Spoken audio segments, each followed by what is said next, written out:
공공선 이제 한 30분만 하고 냅시다. 지금 거기 공공선택론 있죠? 공공선택론. 자, 공공선택론은 한마디로 어떤 것 같아? 거기 먼저 시험 나온 거 보니까 의에서 현대 정치 경제학의 연구에 힘입어 형성된 행정연구의 한 접근 방법으로 공공재의 공급에서 시민의 선택을 중시하는 접근 방법이다.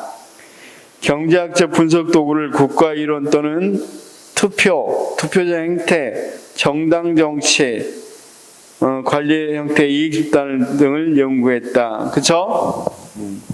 제일 먼저 거기 보니까 북해를 비롯한 경제학자들에서 일어났고, 특히 오스트롱은 미국 행정학의 지적 위기를 출간해서 공공선택론의 관점을 행정학에 접목했다.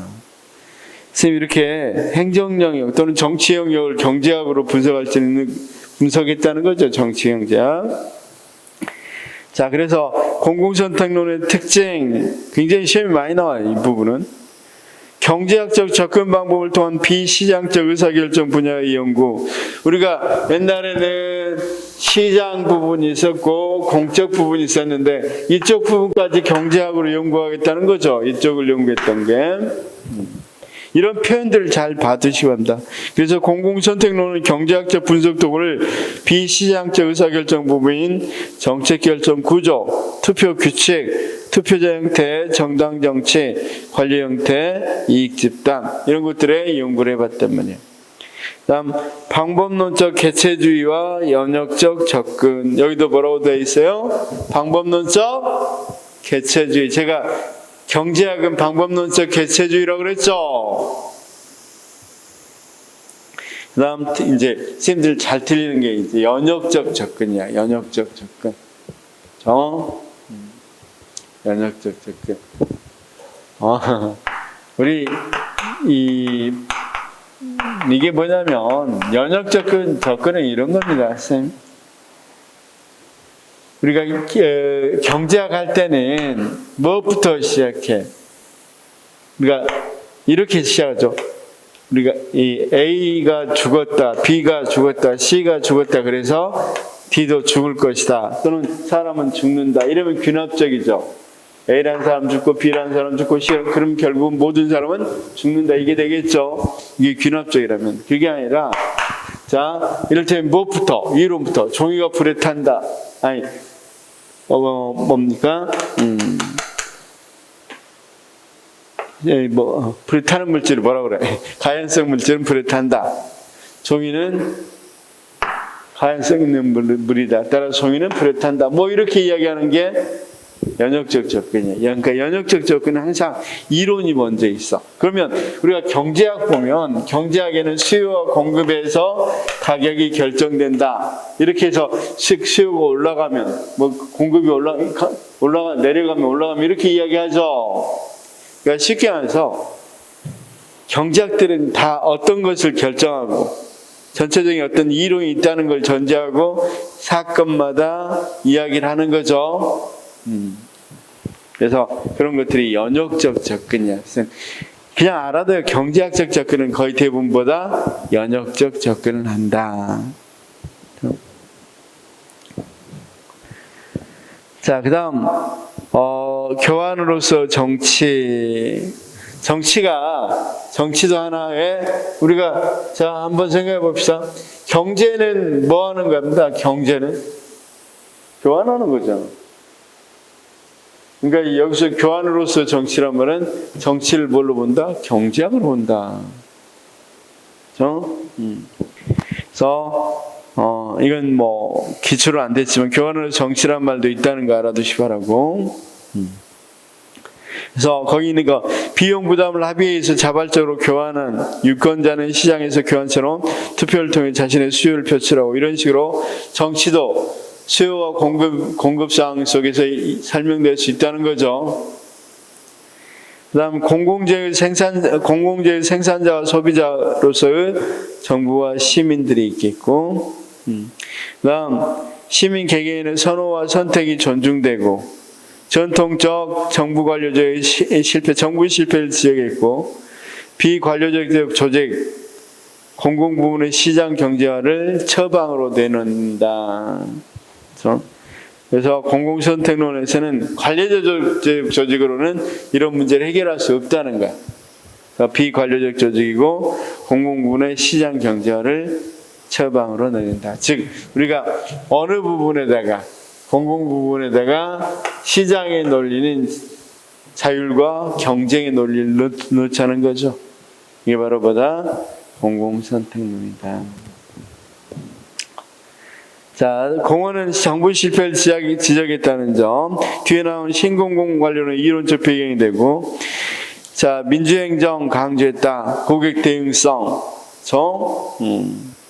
그래서 자, 어떤 거? 큰 정부에 대한 경각심을 부여시켰고, 단점은 인간과의 편협하다. 이 말은, 자, 우리가 알다시피 공공선택론에서는 거기 공공선택론에서 인간과는 경제적 합리인데, 쌤 꼭 인간이 경제적으로만 생각합니까? 그거 아니죠. 그래서 인간을 너무 단순했고 이타적 인간, 우리가 타인을 위해서 이타적 행동해야 하네. 손에 안 내더라도 할 수도 있죠. 자, 이런 것들은 전혀 부정하고 있잖아. 자, 우리 쌤 길을 가다가 지하철 딱 탔어. 지하철 탔는데 너무 피곤해. 하루 종일 앉고 싶어. 근데 딱 보니까 여기 할머니가 계셔. 어때요? 내가 분명히 가까워. 금방 앉으면 돼. 앉아야 안 앉아. 에이, 산소 가지. 나 어때? 지금 손해봤잖아.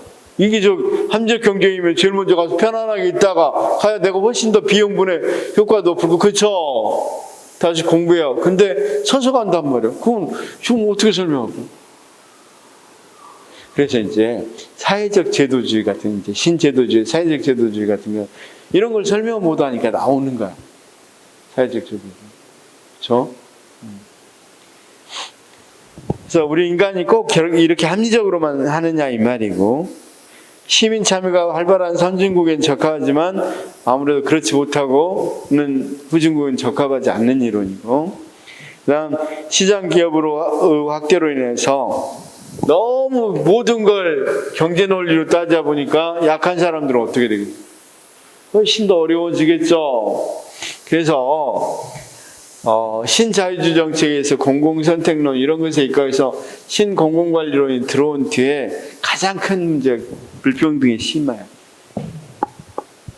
쉽게 말해서 병원 같은 경우도 민영병원 놔둬서 경쟁시키자는 거야. 그럼 가난한 사람 어디 가?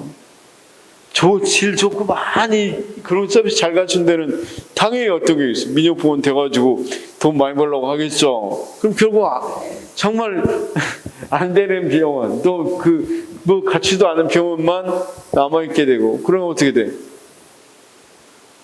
당연히 또 그렇게 서로 경쟁하다 보면 어떤 사람 병원비 없어서 병원도 못 갈 거 아니에요. 그래서 빈부격차를 굉장히 키울 수 있다는 거예요. 근데 이제 우리가 여기서 공공선택론에서는 알아둬야 될 게, 이들이 어디 영역에서, 아까 비시장 영역에서 어떻게 경제학을 갖고 분석을 하는지, 어디에서만 쓰였던, 시장에서만 쓰였던 경제학을 가지고 여기에다가 어떻게 분석하는지를 보면 된다 이게. 그렇죠? 자, 우리가 거기 이제 먼저 나왔던 게 부캐넌과 털록부터 시작합니다. 쌤, 생각을 해봐. 우리가 배웠을 때 될 수 있으면 투표는 많이 하는 게 좋아, 아니면 적게 하는 게 좋아?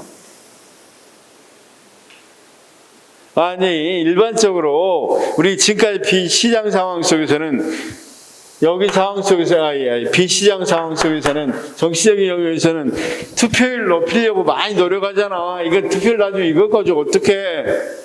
근데 여기 부캐넌과 털록 봤더니 정책 결정에 있어서 최적 참여 수준을 찾아보면 만장일치가 바람직하지만 결코 경제학적으로는 바람직하지가 않더라 이거. 거기 뭐라고 돼 있어? 내부 비용과 외부 비용이 있어. 그렇죠? 자, 내부 비용은 뭐냐면 이 사람들이 선거에 참여함으로써 들게 되는 비용이야. 외부 비용은 선거에 참여하지 않음으로써 내가 원하는 것을 얻지 못했죠. 그래서 드는 비용이란 말이야. 그러면 거기 있다시피 어떤 비용은 높아지겠어? 내부 비용은 참여자가 많으면 많을수록 이렇게 쭉 높아지겠죠. 왜냐면 내가 참여를 함으로써 실제로 그 투표장까지 가고 어떻게 하면 안 들어 비용이. 읽어보고 비용 많이 들잖아. 그렇죠? 그런데 참여를 하지 않으면 어떻게 되겠어? 무슨 비용이 많이 들겠어? 외부 비용. 나 불만이지. 내가 이거 안 할 걸. 이거 괜히 참여 안 했다가 다른 거 하면 지금 불만이 있어 없어? 많아지겠죠. 그럼 실제로 총 비용은 이 비용이 뭐 하는데 가장 낮은 데서 형성되는 거니까 만장일치가 좋은 제도야 안 좋은 제도? 경제학적으로 보면. 물론 소수 참여하는 것도 안 좋지만 만장일치가 꼭 좋은 게 아니라 이 그림만 보면 중간 정도가 가장 좋죠. 예를 들자면 그럴 리는 없겠죠. 50%가 가장 좋죠. 적정하죠. 근데 정치에서 있을 수 있는 일은 아닌데 정치에서는 될 수 있으면 많이 참여하면 뭐 한다고 그래요? 좋다고 그러죠. 그래서 일단 이런 식으로 이제 뭔 말을 하려고 하냐면 이 북해론 같은 사람들이 이렇게 비시장 영역에서 지금까지 한 번도 안 해봤던 이런 것들을 경제학적으로 한번 분석을 해본단 말이에요. 그러면 우리가 만장일치제는 경제학적으로 보면 상당히 비효율적인 제도다 이렇게 말할 수 있단 말이에요. 와, 우리 스님 대단하시다. 그냥 조금 누워 계시다가도 무슨 말을 하려는지 하시는 거 보면. 자, 그 다음 여기까지 이해는 됐어요? 오스트론의 민주행정 패러다임 이 부분은 조금 이따 제일 뒤에 좀 봅시다. 이분이 상당히 정리를 잘한 사람이니까 한번 보도록 하죠. 자, 그 다음 이제 투표 이야기를 지금 계속 한번 해봅시다. 투표 이야기를 계속 해봅시다. 자, 거기 이제 타부의 발에 의한 투표 이것도 시험이 굉장히 많이 나오는 편에 속해요.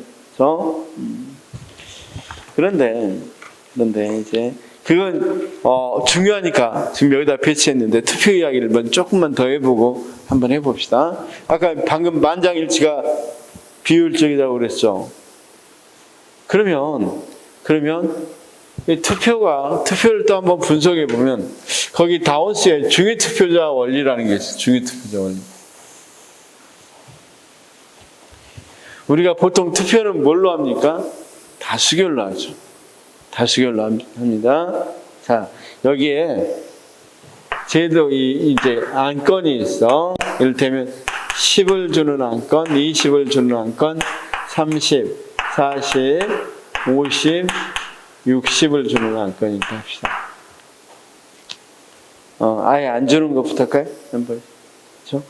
이렇게 하도록 합시다. 그러면 이게 1안이고 이게 2안이고 3안, 4안, 5안, 6안이라고 합시다. 자, 여기 그냥 안 주는 것도 하나 합시다. 1, 2, 3, 4, 5, 6, 7. 그러면 안 주는데 한 명씩 참여를 한다 합시다. 안 주는 거 좋아하는 사람 한 명, 또 10만 원 주는 거 좋아하는 사람 한 명 이렇게 쭉 한번 합시다. 자, 이거 어떻게 할까요? 그랬더니 이 사람은 찬성하겠죠. 그렇죠? 그런데 나머지는 어떻게 하겠어? 별로겠죠. 그렇죠? 그러면 10만 원 주는 거 그러면 안 주는 그래도 적게 주니까 내 의견은 그래도 가까우니까 이거 할래. 그럼 이 2명 찬성하고 나머지는 전부 다 반대하겠죠. 70만 원. 너무 많은데? 나 좀 더 이 사람만 찬성하고 다 싫어하겠죠. 60만 원. 70만 원 말고도 60만 원만 받아 그래도 괜찮지. 이 둘은 찬성하겠지만 그렇게는 안 된다는 사람들이 많겠죠. 그러면 다수결로 하면 여기 그러면 3명은 찬성하고 4명은 반대하는데 여기 그러면 여기도 찬성할 수 있고 여기도 찬성할 수 있기 때문에 아무래도 어디에 뽑힐 확률이 많겠어? 몇 안이? 가운데에 있는 안이 가장 뽑힐 확률이 많겠죠? 그러면 이건 두 가지 의미를 갖고 있어요. A당, B당 있어. 자, 여당, 야당이라고 합시다. 이들이 어떤 대안을 내놓을 때 자기들이 아주 진보 성향, 보수 성향 합시다. 완전히 진보 성향에 해당되는 거 안을 내겠어? 아니면 적절한 중도적인 안건을 내겠어? 중도적인 거. 비당도. 될 수 있으면 이게 여기 안에 넣어야 되겠지. 그래야 뭐 하겠어. 많은 지지를 받을 거 아니에요. 결국은 그래서 중위투표자 이론에서도 뭐라고 이야기한다. 자, 봐. 양당제하에서 중위 대안이 채택하는 과정과 그 결과와 비효율성을 설명하는 모형인데, 양당제 상황에서 정당들은 과반수 득표를 위해서 극단적 주장보다는 중간 선호자들을 위한 정당 정책을 주장한다. 중간 선호 대안만을 주장하는 양당제의 경우는 이 사람들은 극단적인 사람들은 다 그럼 뭐야? 포기할 수밖에 없으니까 이 사람들은 다 그러면 안 해. 이렇게 나오겠죠. 그다음 이게 비효율적인 거잖아. 그러면 그다음 뭐가 있어? 중위 투표자 모형은 중간의 선호를 가진 사람의 대안이 선택됨을 강조해서 결국 중위 투표자만의 선호만이 만족되는 정책 대안이 채택되고 극단적 대안에 대한 선호는 무시되고, 이러한 결과는 모든 투표자의 선호 강도가 고려되지 못하고 모든 투표지를 만족시킬 수가 없으며 경제적으로 효율적 수준도 보장하지 못하고 선택에 따른 청비용도 계산하지 못한 결과를 초래한다. 그렇죠? 그래서 모든 거 거의 다 우리가 투표하면 보자. 어떤 것이 가까운 거. 이런 거에만 투표하면 나머지 사람들의 의향들은 거의 다 반영된다, 안 된다? 안 된다. 투표가 효율적인 제도예요, 아니에요? 다수결이 효율적인 제도예요, 아니에요? 아니죠. 이렇게 이야기하고 있어요. 이렇게 이야기하죠.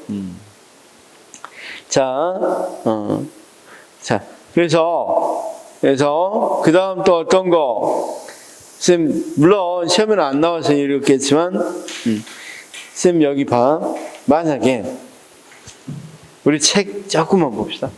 이거 보면서 또 이것도 봐. 그러니까 여기서는 이런 투표행위가 얼마나 비효율적이고 비경제적인지 이야기한단 말이에요. 지금 우리 투표로 정치하잖아. 이게 다 문제가 있다는 거예요. 거기 한번 142페이지 봅시다.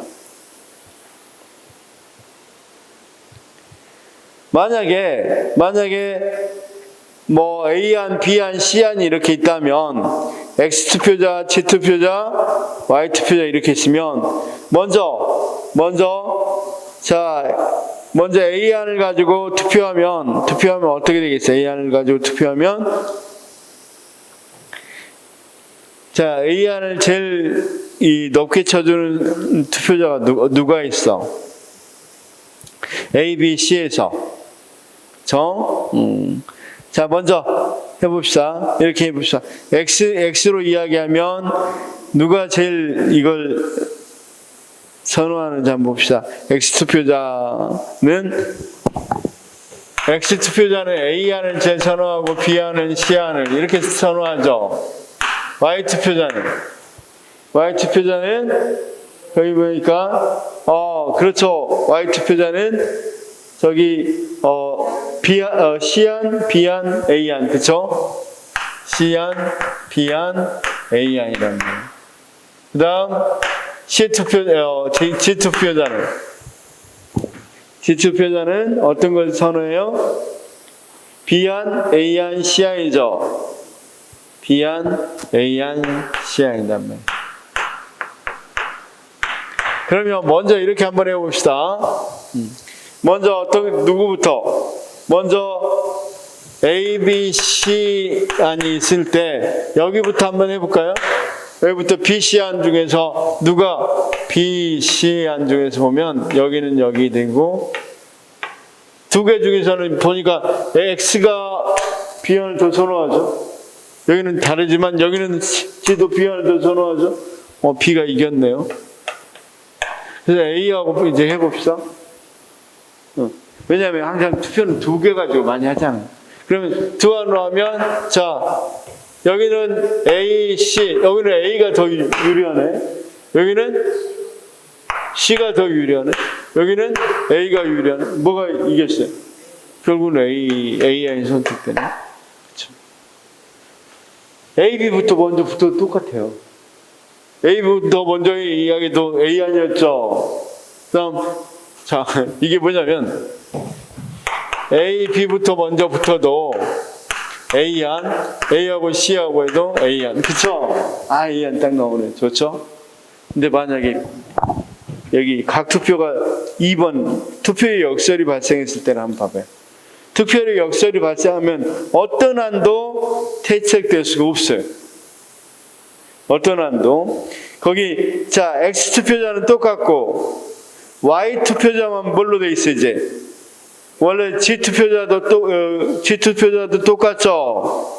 근데 Y 투표자만 뭐가 바꿔졌어? 순서가 바꿔졌죠? 그래서 C안을 제일 강조하고, 그 다음, A안, B안이야. 그렇죠?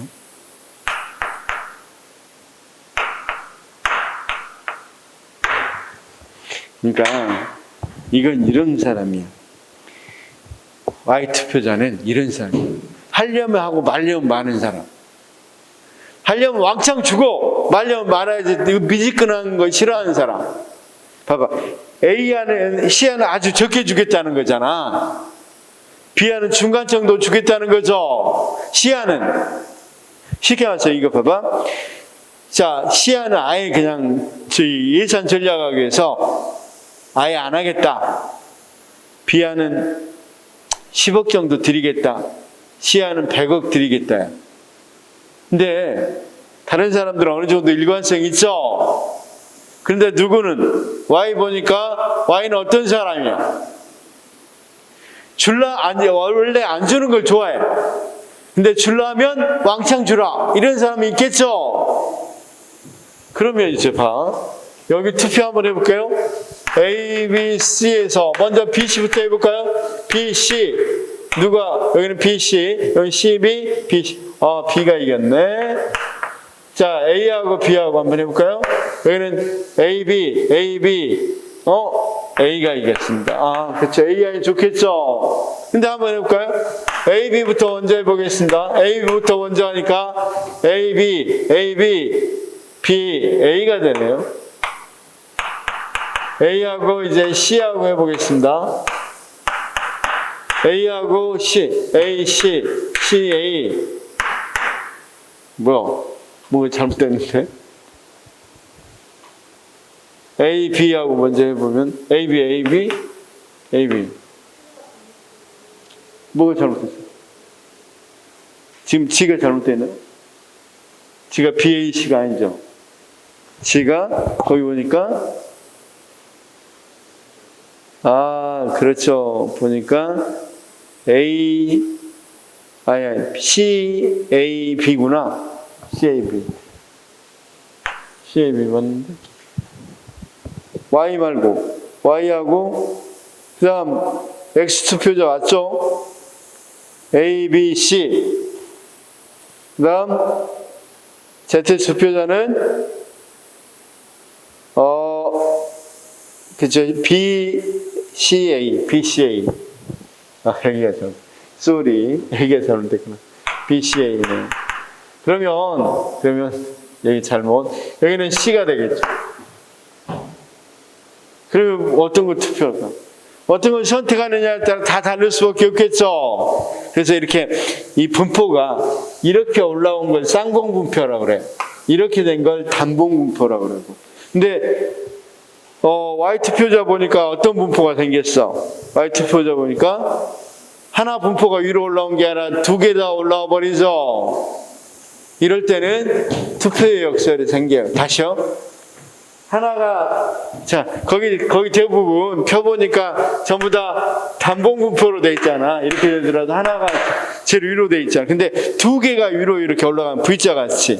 이런 걸 쌍봉분포라고 그래.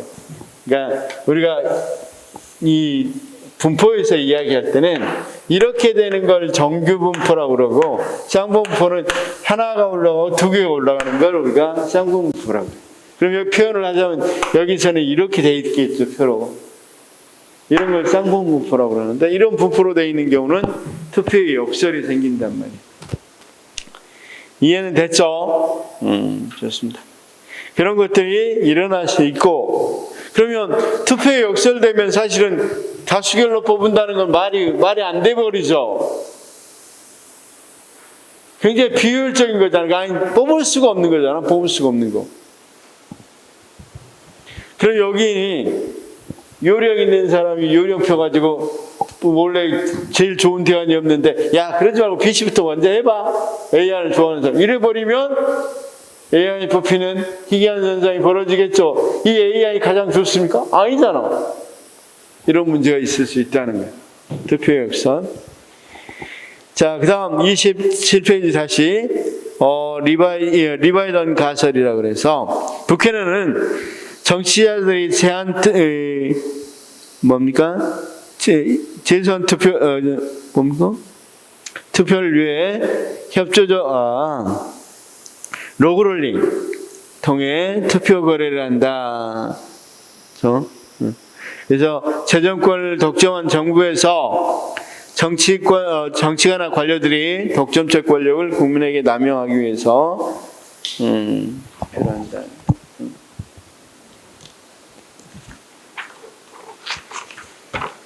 재정 규모를 과도하게 팽창시키는 행위를 의미한다. 물론 우리가 투표 교환이 꼭 나쁜 건 아니지만, 잘못하면 이렇게 재정 규모만 확대시킬 수 있겠어, 없겠어? 확대시켜서 문제가 될 수 있겠죠. 자, 마지막으로, 로머와 로젠탈 복귀 순위로 있는데, 이건 뭐냐면, 아까 중위 투표자 이론을 또 비판해.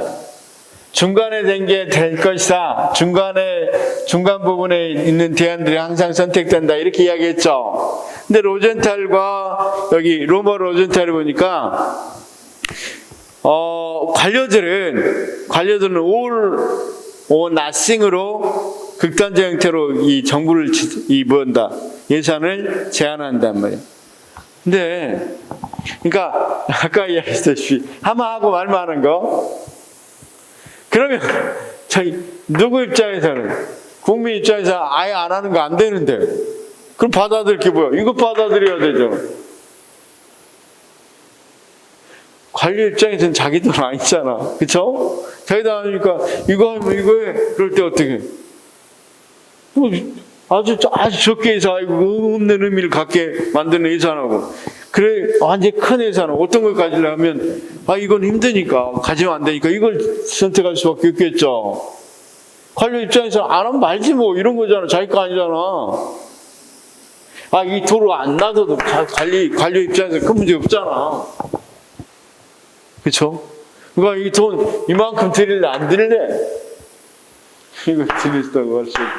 그러면 여기 입장에서 그러면서 뭐가 되게 전혀 경제적인 고려 안 하겠잖아.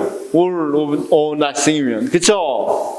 그러면서 예산만 증대시키는 이런 것들을 나올 수 있다는 거예요. 그러니까 이런 것들은 지금 전부 다 모아놔서 지금 투표행위들을 이야기했는데, 결론을 내리자면 투표행위가 경제적으로 보면 굉장히 효과적이거나 능률적인 것도 아니고, 만장일치제가 반드시 좋은가는 전혀 그런 경제적으로는 그런 근거도 없고, 우리가 과반수로 투표하자 그래도 투표자 역설이 발생하면 어떤 대안도 선택할 수 없다는 거야. 그렇죠? 이런 식으로 공공선택 이론은 지금까지 분석하지 않았던 경제학적 영역을 경제학으로, 비시장 영역을 경제학적인 것으로 분석을 해보면서 얼마나 이 시장이 뭐가 되냐, 경제학적으로 문제가 있는지, 그러면 어떻게 해야 된다, 이걸 제도를 바꿔서 여기에 있는 것들을 다 어느 정도 바꿔서 뭐 해야 된다? 경제학적으로 효과적이고 효율적으로 해야 된다. 그렇죠? 그래서 여기다가 이제 이 시장에서 일어난 많은 상황들을 여기다 집어넣으면 시장에서 자율과 경쟁을 하도록 놔두면 함부로 이제 어떻게 선택하는데. 그렇죠? 경제적 효율성이 생각되고 비용을 절감하려고 노력하고 그러겠죠? 예를 들어서, 자, 봐. A, B, C, 이거 계속 하겠습니다. 지금 이해만 좀 하시기 바랍니다. A, B, C가 공립학교야. 그러면 어떤 교육을 하더라도 정부에서는 다 공립학교니까 돈을 줘야 돼. 근데 시장에서는 A, B, C의 슈퍼마켓이 있으면 정부가 돈 안 줘. 자기들끼리 어떻게든 살아남으려고 열심히 서비스하고 열심히 절감하고 막 그러죠. 방금같이 절감 전혀 안 되는 이런 상황에서. 그럼 이런 것들을 학교에다가 뭐 한다? 니네 이제 학생들이 만족도에 따라 돈 줄게. 재정지원 안 해. 무작정 주는 일 없어, 이제. 니네들끼리 경쟁에서 가장 잘하는데 내가 만약에 막 100억을 주기로 했다. 정액이. 그럼 잘하는데 50억 주고, 그 다음 잘하는데 25억 주고, 뭐, 이를테면, 잘하는데 70억 주고, 그 다음 잘하는데 30억 주고, 나머지는 안 줘. 너 니네 망해.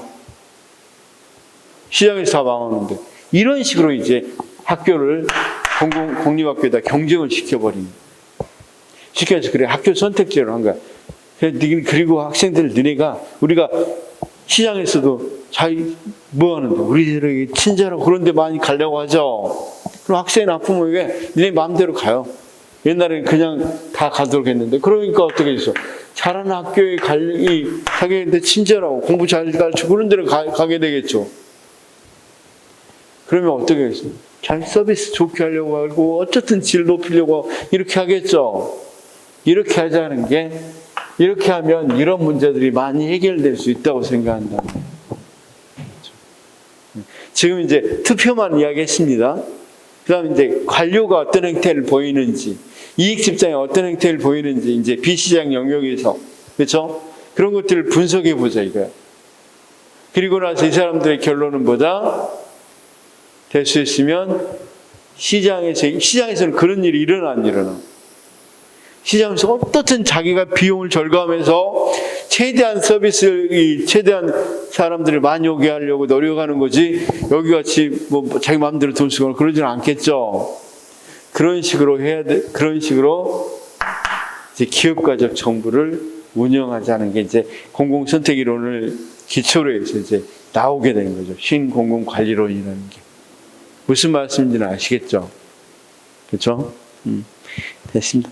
그래서 지금 오늘 사실은 조금 진도를 좀 늦게 뺀 게 책이 없으니까 이거 다 나가면 또 저기 할 거 없어서 복사를 또 많이 하면 안 되니까 이 정도 했는데, 자 다음번엔 책 나오면 제대로 이제 하도록 하겠습니다. 책 나오면 하고, 우리가 OX 문제로만 풀었는데 이번에는 객관식 문제 넣었습니다. 기본적으로. 그러니까 한 단원 끝나면 OX 풀었죠. 이번에는 객관식 문제 5개에서 6개를 푼다고요. 한 단원 끝나면.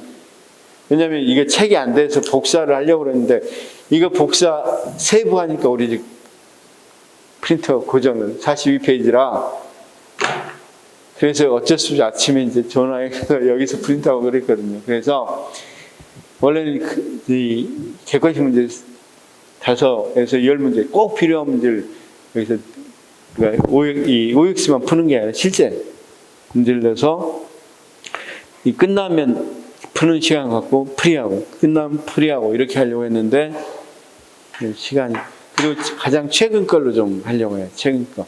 이 월요일 걸 중심으로 조금 해보려고. 그렇죠? 자, 오늘 고생하셨습니다.